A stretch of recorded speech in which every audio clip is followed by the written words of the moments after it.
वड़ा बेचने वाले की कहानी।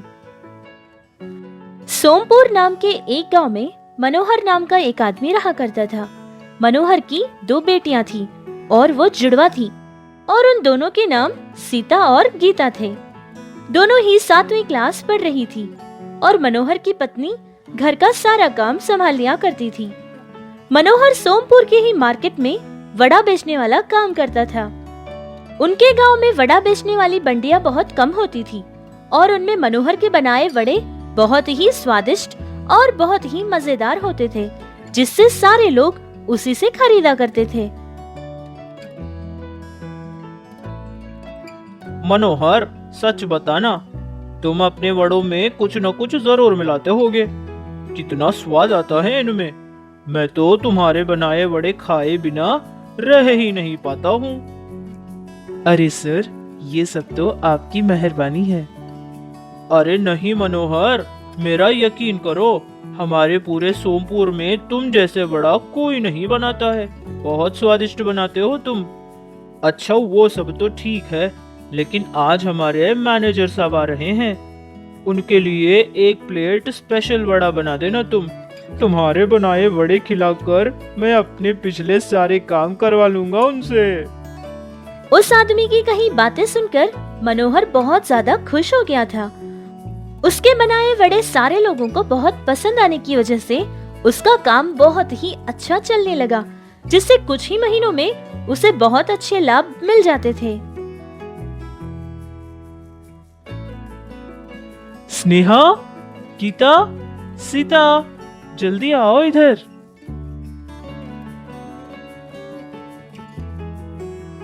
क्या हुआ जी? आज आप इतने खुश क्यों लग रहे हैं?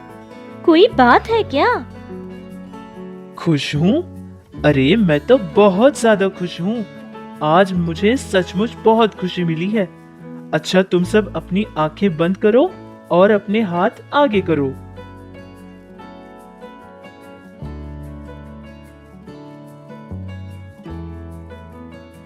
ये जी, ये तो बिल्कुल सोने की चूड़ियों की तरह लग रही है। बहुत ही सुंदर है ये तो, मुझे बहुत पसंद आई है। अरे पगली, ये तो सचमुच के सोने की ही चूड़ियां हैं। इसी के कारण आज मैं इतना खुश हूँ।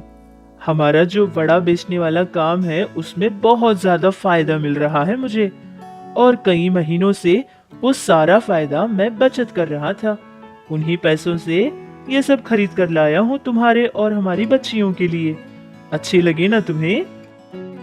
अरे हाँ, मुझे तो बहुत अच्छी लगी ये, और मैं बहुत खुश भी हूँ। मैं सबसे पहले जाकर हमारी पड़ोस वाली सरोज को बताऊंगी। हमेशा कहती रहती थी कि मेरे पति ने ये खरीदा है, मेरे पति ने वो खरीदा है।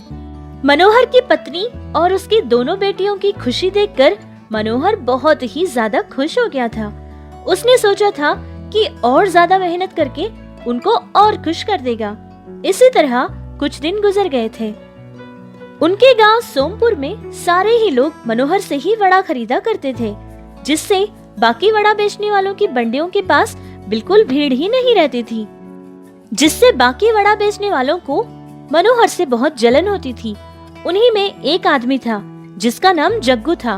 वो मनोहर से बहुत ज्यादा जलने लगा और सोचने लगा कि जिसकी वजह से उनका काम धंधा खराब हो गया है, उसका भी काम वो खराब कर देगा। अरे भाई, चैन की जिंदगी नहीं है मेरी। जब से मेरा काम और व्यापार बंद हो गया है, तब से बहुत परेशान हूँ मैं। जब तक पैसा कमाता था, सारे लोग बहुत इज्जत करते थे मेरी। जब से काम बंद हो गया है, सब कुछ खत्म हो गया है मेरा तो। और ये सब कुछ उस मनोहर की वजह से हुआ है। मैं उसे छोड़ने वाला नहीं हूँ। एक दिन रोज की तरह मनोहर अपना काम खत्म करके अपनी दोनों बेटियों के लिए खिलौने खरीदता है और उन्हें ले जा रहा होता है कि अचानक एक बड़ी सी लॉरी आकर उसे टक्कर दे देती है और वहाँ से चली जाती है।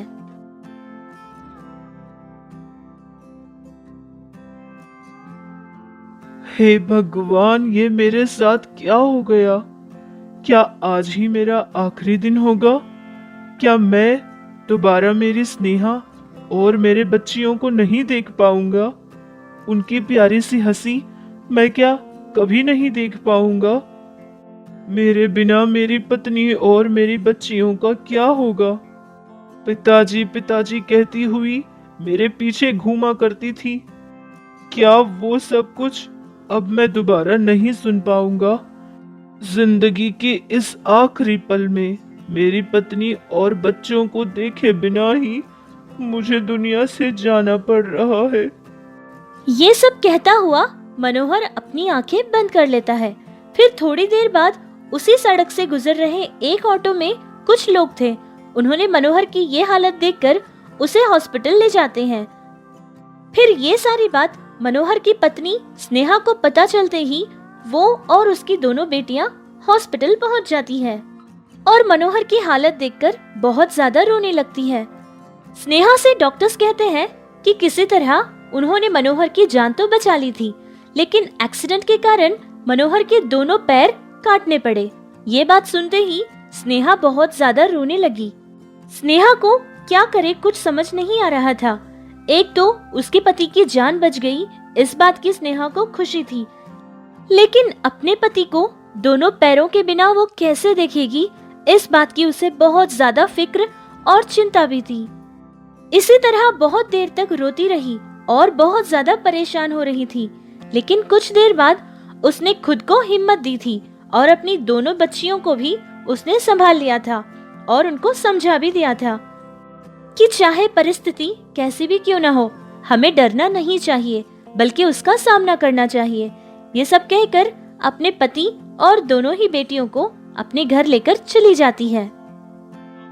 अब आगे मनोहर के साथ क्या हुआ था ये जानने के लिए इसका अगला भाग जरूर देखिए। हमारा वीडियो आपको कैसा लगा हमें कमेंट्स में जरूर बताइएगा। अगर अच्छा लगा तो लाइक कीजिए, अपने फैमिली और फ्रेंड्स के साथ शेयर भी कीजिए। स्क्वायर नान। सीतापुर नाम के एक गांव में वीरेंद्र नाम का एक आदमी रहता था। वो बहुत सारे व्यापार करता था, लेकिन उम्र बढ़ती गई और उसकी तबीयत खराब होती गई, जिसके कारण उसने सोचा कि उसके जीते जी ही उसके दोनों बेटों को सारी जायदाद बांट दी जाए। बड़े बेटे का नाम किशन था और छोटे बेटे का नाम रामू था। उसका बड़ा बेटा किशन बहुत ही ज्यादा चालाक था, लेकिन छोटा बेटा रामू बहुत ही मासूम था। वीरेंद्र की सारी चिंता उसके छोटे बेटे रामू के लिए ही थी। एक दिन वीरेंद्र ने अपने दोनों बेटों को अपने पास बुलाया था। बेटा रामू और बेटा किशन, रोज बरोज मेरी हालत बिगड़ती ही जा रही है। मैंने सोचा कि तुम दोनों को सारी जायदाद बांट दूं। अरे वाह पिताजी, इसका मतलब अब मैं जो चाहूँ क्या वो खा सकता हूँ? अरे रामू चुप रहो। पिताजी, क्या लॉयर को बुलवा दूं? आपको कुछ होने से पहले ही जायदाद का बंटवारा भी हो जाएगा।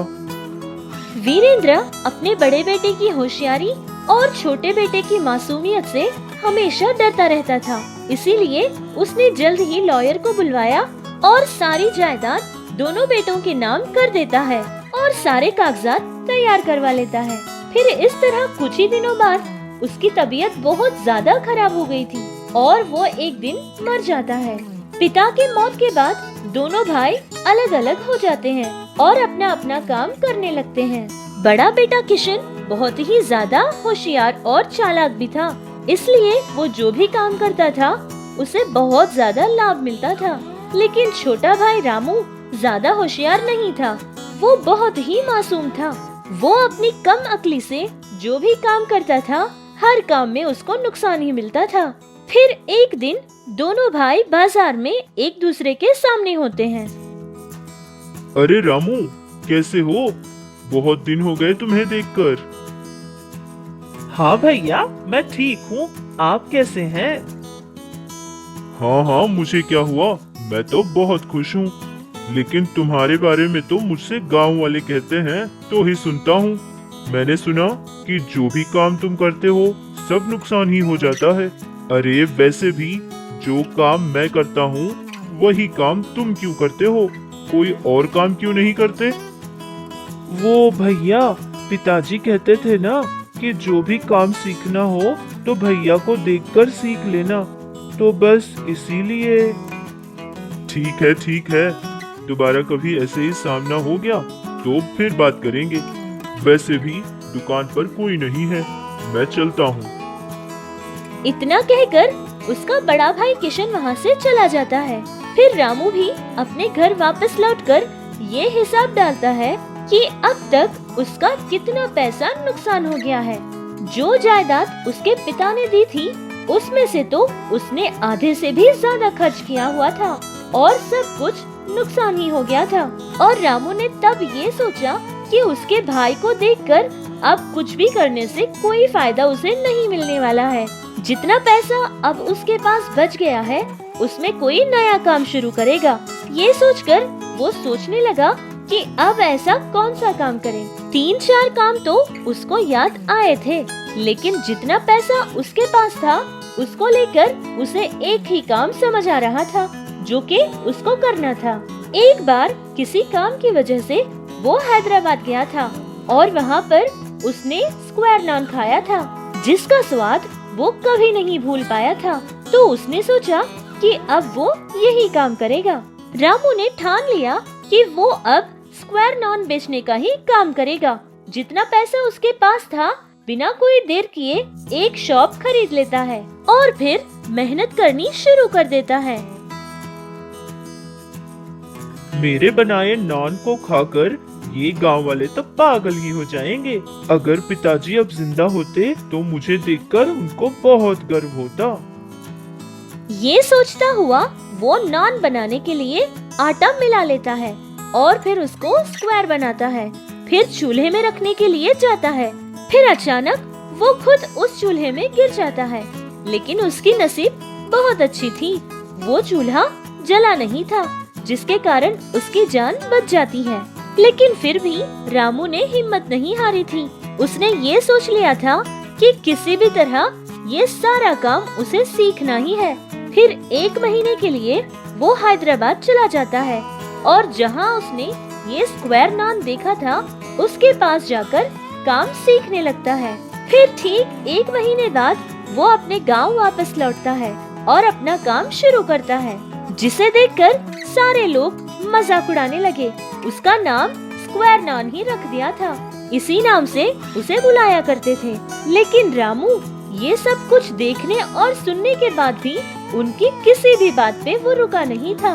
फिर धीरे धीरे रामू के बनाए स्क्वायर नान का स्वाद सभी को अच्छा लगने लगा, जिसके कारण सभी लोग आकर रामू से ही स्क्वायर नान खरीदा करते थे। इस तरह उसका बनाया स्क्वायर नान सिर्फ उनके ही गांव में नहीं बल्कि आसपास वाले सारे गांव में भी बहुत ही फेमस हो गया था और रामू को बहुत अच्छा नाम और पैसा भी मिला था। उसकी लगन और मेहनत से कुछ ही सालों में अपने बड़े भाई से भी ज्यादा पैसा उसने कमा लिया था। फिर देखते ही देखते बहुत सारी जगहों में स्क्वायर नान नाम से ब्रांचेस भी उसने बहुत सारे खोल लिए थे। वही स्क्वायर नान उसकी पहचान बन गई थी। सारे लोग उसे स्क्वायर नान रामू के नाम से बुलाया करते थे। इस कहानी से हमें ये पता चला कि हमें किसी की मासूमियत या फिर किसी की नाकामयाबी का मजाक नहीं उड़ाना चाहिए, क्योंकि हर इंसान में कोई न कोई खूबी जरूर होती है। रामू के सगे भाई किशन ने ही रामू का साथ नहीं दिया था, क्योंकि वो बहुत मासूम और भोला था। लेकिन रामू ने भी कभी हार नहीं मानी थी। उसने सोचा कि खुद अपने पैरों पे वो खड़ा हो जाएगा और कुछ न कुछ करके जरूर दिखाएगा। हमें भी चाहिए कि हमें डरकर पीछे कदम नहीं रखने चाहिए, बल्कि हमें आगे बढ़ना चाहिए, क्योंकि जीत भी उसी की होती है जो आगे बढ़ता है और कोशिश करता है। आप क्या कहते हैं? हमें कमेंट्स में जरूर बताइएगा।